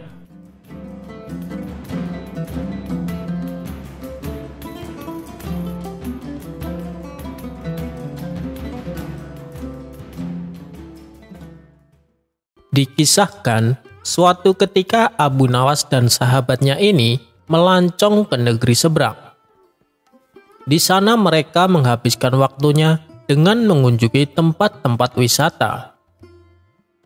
"Di sini pemandangannya indah-indah sekali ya," puji Abu Nawas. "Benar, aku juga merasa betah di tempat ini," sahut sahabatnya. "Ayo kita cari tempat wisata lain. Pasti ada yang lebih indah," ajak Abu Nawas. Mereka berdua pun melanjutkan perjalanan mencari tempat wisata lain. Tak lama kemudian, langkah mereka terhenti di depan sebuah taman yang indah. Namun, ketika mereka hendak memasukinya, ternyata taman tersebut bukan untuk umum, melainkan hanya diperuntukkan bagi keluarga kerajaan. "Sayang sekali, padahal aku sangat penasaran. Pasti di dalamnya sangat indah," ucap sahabatnya. "Kenapa mesti risau? Kita masuk saja secara diam-diam. Toh tamannya tidak ada yang jaga ini," ujar Abu Nawas. Ajakan Abu Nawas ini disambut gembira oleh sahabatnya. Mereka berdua pun akhirnya memasuki taman dan menikmati keindahannya. Saat sedang asik-asiknya bersantai, tiba-tiba beberapa pengawal kerajaan datang, lalu menangkap Abu Nawas dan sahabatnya tersebut. Mereka berdua kemudian diseret ke istana untuk dihadapkan kepada rajanya. "Siapa kedua orang ini? Dan kenapa dibawa kemari?" tanya sang raja kepada pengawalnya. "Ampun Paduka yang mulia, mereka telah lancang. Mereka berani memasuki taman Paduka," jawab salah satu pengawal. "Kurang ajar, bukankah kalian sudah tahu kalau taman tersebut tidak boleh dimasuki siapapun?" bentak sang raja. Akibat kesalahan yang dilakukan Abu Nawas dan sahabatnya, sang raja lalu memutuskan untuk menghukum mereka berdua. "Pengawal, masukkan mereka berdua ke dalam penjara. Besok mereka akan menjalani hukuman pancung," titah sang raja. Mendengar hal itu, spontan Abu Nawas dan sahabatnya langsung kaget dan tak percaya. "Tunggu Paduka, hanya karena kesalahan sepele, Tuan menjatuhi kami hukuman mati?" tanya Abu Nawas keberatan. "Ini sebagai pelajaran agar tidak ada orang lain yang berani lagi memasuki tamanku," balas sang raja. Sejenak Abu Nawas pun terdiam. Ia memutar otaknya supaya bisa lepas dari hukuman sang raja. "Ampun Paduka, saya dengar Paduka suka sekali dengan kuda. Kalau saya bisa membuat keajaiban pada kuda Paduka, apakah Paduka akan membebaskan kami?" tanya Abu Nawas. "Ya, benar. Saya suka sekali dengan kuda," jawab sang raja. "Lalu, keajaiban apa yang akan kau tunjukkan terhadap kuda saya?" tanya sang raja. "Begini Paduka, saya akan mengajari kuda Paduka supaya bisa bernyanyi," jawab Abu Nawas. "Kamu bisa mengajari kudaku bernyanyi? Apa saya tidak salah dengar?" tanya sang raja penasaran. "Benar Paduka, tapi saya butuh waktu, tidak bisa dalam semalam saja," jelas Abu Nawas. Mendengar perkataan Abu Nawas, sang raja pun sepakat. "Baiklah, aku akan menunda hukumanmu selama 1 tahun. Ajari kudaku bernyanyi. Jika berhasil, kalian kubebaskan. Tapi jika gagal, kalian langsung akan dihukum mati," ancam sang raja. "Terima kasih banyak Paduka yang mulia," sahut Abu Nawas kegirangan. Abu Nawas dan sahabatnya lalu diperbolehkan meninggalkan istana. Setelah keluar dari istana, sahabatnya ini berkata kepada Abu Nawas, "Sungguh mengagumkan, aku tidak pernah tahu kalau ada orang yang bisa mengajari kuda menyanyi." Abu Nawas pun menjawab, "Kamu benar, tentu tidak ada yang bisa." Mendengar itu, seketika sahabatnya langsung tercengang. "Kalau begitu, kenapa kamu bilang ke raja kalau kamu bisa mengajari kuda menyanyi?" tanya sahabatnya penuh rasa khawatir. "Yang penting kita dapat tambahan waktu untuk hidup. Apa kamu tidak memperhatikan sang raja? Umurnya sudah sangat tua, tapi dia sangat suka sekali berperang. Hampir sebulan sekali dia ikut berperang. Bisa jadi dalam kurun waktu setahun dia mati dalam peperangannya. Atau bisa juga mati karena umurnya sudah tua. Bisa juga dalam kurun waktu setahun kita yang mati. Siapa yang tahu?" jawab Abu Nawas enteng. Sahabatnya itu hanya bisa melongo mendengar penjelasan Abu Nawas.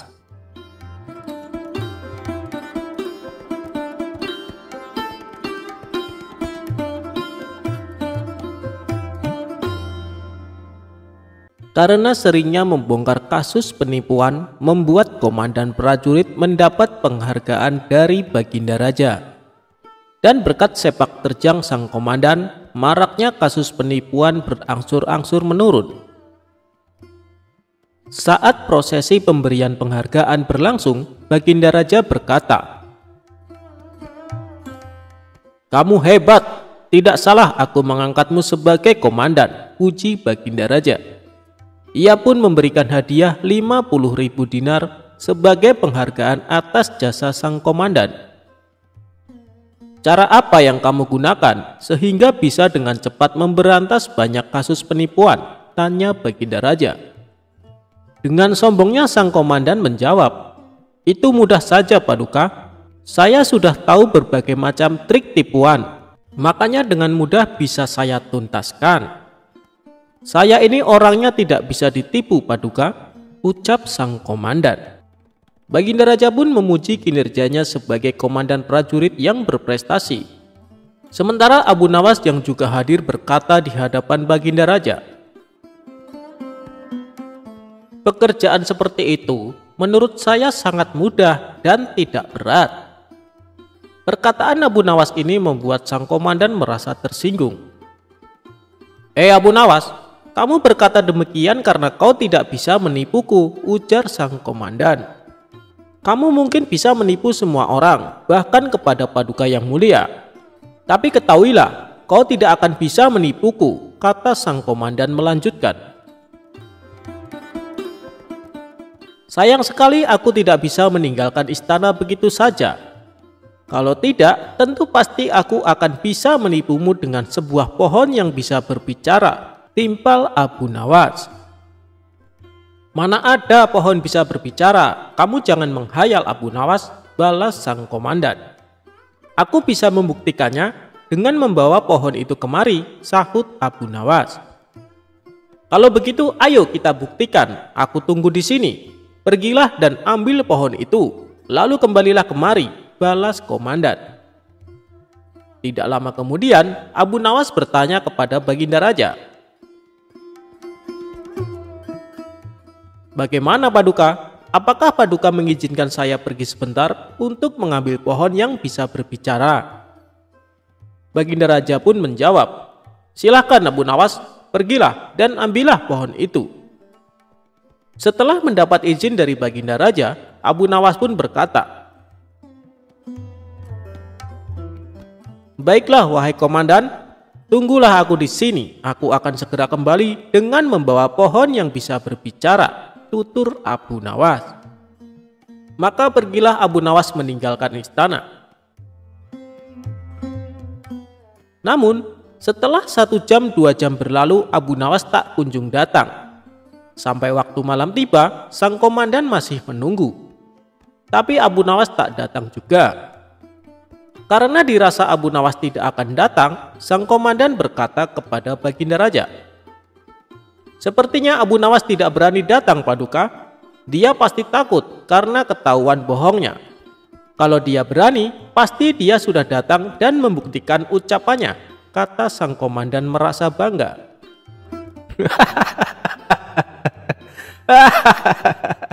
Baginda Raja justru tertawa mendengar pengakuan komandan istana. "Ampun Paduka yang mulia, kenapa Paduka malah tertawa?" tanya sang komandan merasa heran. "Abu Nawas tidak datang bukan karena takut ketahuan berbohong, tapi justru telah berhasil menipumu," balas Baginda Raja sambil tertawa. "Maksud Paduka?" tanya sang komandan tak mengerti. "Kamu menunggu di sini sampai larut malam, padahal Abu Nawas tidak akan datang. Bukankah itu berarti Abu Nawas telah berhasil menipumu?" tutur Baginda Raja. Seketika sang komandan mulai menyadari. Ia pun merasa malu karena telah menyombongkan dirinya. "Ini baru pertama kali orang gila telah memperdayaiku," gerutu sang komandan. Tawa Baginda Raja pun kembali pecah. Ia tak henti-hentinya tertawa sambil memegangi perutnya.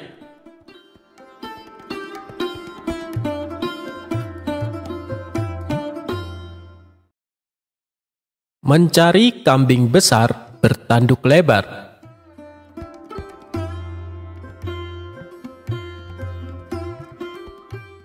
Abu Nawas cerdas sekali, bisa memberi solusi atas kesusahan Baginda Raja. Berawal suatu malam, Raja tidak bisa tidur. Matanya belum bisa diajak istirahat. Maklum saja, pikirannya sedang tidak tenang. Gara-garanya, seorang pemuda membawa masalah pelik pada siang hari sebelumnya. Masalahnya muncul ketika siang itu seorang pemuda datang ke kota Baghdad menghadap Baginda Raja, raja yang adil, arif dan bijaksana. Ketika raja sedang duduk di balerung bersama beberapa orang menteri. "Hei anak muda, engkau berasal dari mana?" tanya Baginda kepada pemuda tersebut. "Ya tuanku Syah Alam," jawab sang pemuda. "Ampun beribu ampun. Adapun hamba ini berasal dari negeri Kopiah." "Apa maksudmu datang kemari? Ingin berdagang?" tanya Baginda Raja lagi. "Ya tuanku, hamba datang kemari ingin mengadukan nasib hamba," jawab si saudagar. "Katakan maksudmu supaya bisa kudengar," perintah Baginda Raja. Saudagar kaya ini bercerita telah bertahun-tahun berumah tangga namun tidak kunjung punya momongan. Allah Subhanahu wa Ta'ala belum menakdirkan dirinya memiliki anak. Maka ia berkata kepada istrinya untuk bernazar kepada Allah Subhanahu wa Ta'ala. Jika diberi anak laki-laki, akan memotong kambing yang besar dan lebar tanduknya sejengkal. Kemudian dagingnya disedekahkan kepada fakir miskin. Keinginan itu ternyata dikabulkan Allah Subhanahu wa Ta'ala. Istrinya pun hamil dan melahirkan bayi laki-laki yang sehat walafiat. Kemudian sang saudagar menyuruh beberapa orang untuk mencari kambing besar yang bertanduk selebar jengkal. Dengan pesan, beli saja kambing itu berapapun harganya, tidak usah ditawar lagi. Ternyata usaha tersebut gagal total. Sulit memperoleh kambing dengan lebar tanduk sejengkal. Kambing yang ada paling-paling selebar 3-4 jari. Akibatnya, saudagar itu merasa kesulitan. Tidur pun tidak nyenyak. Terpikir olehnya untuk mengganti nazarnya tersebut dengan 10 ekor kambing sekaligus. Yang penting kan kambing, bukan hewan lain. Namun, rencana tersebut akan dikonsultasikan dulu dengan beberapa orang penghulu di negeri itu. Ia telah mengadu kepada seorang penghulu. Pas kebetulan saat itu datang di rumah penghulu sedang banyak orang. Rupanya ada pertemuan para penghulu seluruh negeri. "Apa maksud kedatangan Anda kemari?" tanya penghulu yang tertua. "Ya Tuan Kadi, hamba mempunyai nazar yang sulit dipecahkan." Lalu ia menguraikan kendala yang dihadapi dan rencana penggantiannya. Ternyata para kadi itu tidak berani memberikan rekomendasi untuk mengganti nazar.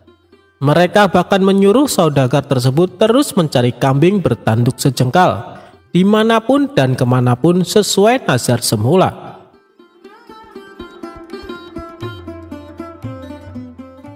"Kami semua tidak berani menyuruh menggantinya dengan yang lain-lain," ujar mereka.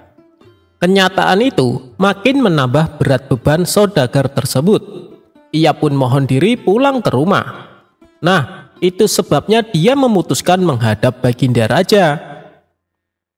"Hamba mohon petuah dan nasihat Baginda Raja, agar hamba dapat mengerjakan nazar hamba itu dengan sempurna," tutur saudagar itu kepada Baginda dengan nada mengiba.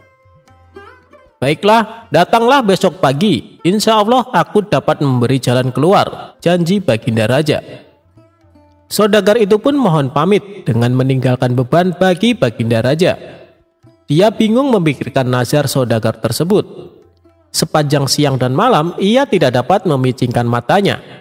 Dengan apa nazar itu akan dibayar bila kambing bertanduk sejengkal tidak didapat juga? Diganti dengan yang lain haram hukumnya. Malam harinya, Baginda Raja mengumpulkan para kadi dan alim ulama di istananya. Kepada mereka, Baginda Raja menyatakan keresahan hatinya sehubungan dengan nazar saudagar dari Qopiah itu. "Tolong berikan pertimbangan kepadaku malam ini juga, karena aku sudah terlanjur berjanji kepadanya untuk menerimanya menghadap esok pagi, atau aku akan mendapat malu besar." Suasana Balerung pun hening. Sunyi senyap berkepanjangan. Mereka termenung dan terpekur memikirkan titah Baginda Raja. Namun, tidak juga ditemukan jalan keluarnya. "Ya Tuanku Sahalam, tidak ada hukumnya, baik menurut kitab maupun logika, bahwa nazar itu boleh diganti dengan barang lain." Setelah itu satu persatu mereka mohon diri meninggalkan Balerung dan pertemuan pun bubar. Baginda Raja lalu masuk istana hendak tidur.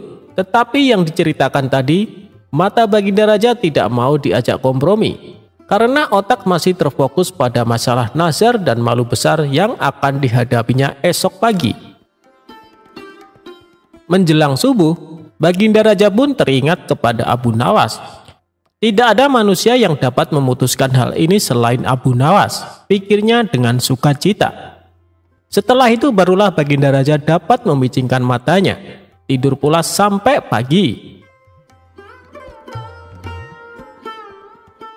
Begitu bangun, diutuslah penggawa memanggil Abu Nawas. Setelah Abu Nawas tiba di hadapannya, Baginda Raja pun mengutarakan perihal nazar saudagar dari negeri Qopiah itu dan semua usaha yang sudah ditempuhnya. serta malu besar yang akan didapatnya sebentar lagi. Karena para kadi dan orang alim seluruh negeri ini tidak dapat memberikan jalan keluar. Apalagi sebentar lagi saudagar dari negeri Kopiah tersebut akan menghadap ke istana. Apa pendapatmu tentang hal itu? Tanya Baginda Raja dengan sorot mata ingin tahu jawaban Abu Nawas. Ya tuanku sa'alam, janganlah tuanku bersusah hati. Jika tuanku percaya, insya Allah hamba dapat menyelesaikan perkara ini, jawab Abu Nawas meyakinkan. Tidak berapa lama kemudian, Balerung pun dipenuhi orang-orang yang ingin tahu keputusan Baginda Raja tentang nazar saudagar dari negeri Kopiah itu. Baginda Raja memanggil saudagar tersebut dan memerintahkan Abu Nawas memecahkan masalah itu. Hai saudagar, bawalah kemari anakmu dan seekor kambing yang besar badannya, kata Abu Nawas. Mendengar perkataan Abu Nawas itu, semua orang terheran-heran, termasuk Baginda Raja dan si saudagar itu. Apa maksud Abu Nawas kali ini? Pikir mereka. Si saudagar itu menyatakan kesediaannya membawa anak dan seekor kambing yang paling besar, serta mohon pamit pulang ke negeri Kopiah. Baginda Raja masuk ke istana, melanjutkan tidurnya, dan pertemuan pagi itu pun bubar. Sesuai janjinya, saudagar itu pun datang kembali ke Baghdad beberapa hari kemudian. Ia membawa istri, anak, dan seekor kambing, langsung menghadap Baginda Raja di istana. Datang juga engkau kemari, hai saudagar. Tunggulah sebentar, aku akan kumpulkan penghulu dan rakyat. Kemudian Baginda Raja memerintahkan memanggil Abu Nawas. Sementara Abu Nawas ketika mengetahui dijemput ke istana, ia pura-pura sakit. Baginda Raja yang diberitahu hal itu memaksa agar Abu Nawas dibawa dengan kereta kerajaan. Maka berangkatlah Abu Nawas ke istana dengan mengendarai kereta kencana yang ditarik 2 ekor kuda. Mengapa kau terlambat datang kemari? Tanya Baginda Raja. Ya tuanku, hamba terlambat datang karena hamba sakit kaki, jawab Abu Nawas. Hai Abu Nawas, saat ini telah datang kemari saudagar itu bersama istri, anak, dan seekor kambing yang besar badannya. Coba selesaikan masalah ini dengan baik. Baiklah, akan hamba selesaikan masalah ini. Bukan main senang hati Baginda Raja mendengar jawaban itu. Abu Nawas menarik kambing dan anak saudagar itu. Jari tangan kiri anak tersebut dijengkalkan ke tanduk kambing dan ternyata sama panjangnya. Baginda Raja dan seluruh yang hadir di Balerung heran memikirkan ulah Abu Nawas. Ya tuanku, hamba mohon ampun, jika hamba tidak salah ingat, saudagar itu mengatakan bahwa lebar tanduk kambing itu sejengkal. Karena yang dinazarkan anak ini, jari anak inilah yang hamba jengkalkan ke tanduk kambing itu, dan ternyata pas benar. Jadi kambing ini boleh disembelih untuk membayar nazar. Itulah pendapat hamba. Jika salah, hamba serahkan keputusannya kepada Baginda Raja dan semua orang yang hadir di sini. Pendapat Abu Nawas aku kira benar, kata Baginda Raja dengan sangat meyakinkan. Bukan main senang hati saudagar itu, karena dapat membayar lunas nazarnya, maka diberikanlah hadiah kepada Abu Nawas berupa uang 100 dirham. Kemudian ia mohon pamit kepada Baginda Raja dan pulang ke negerinya.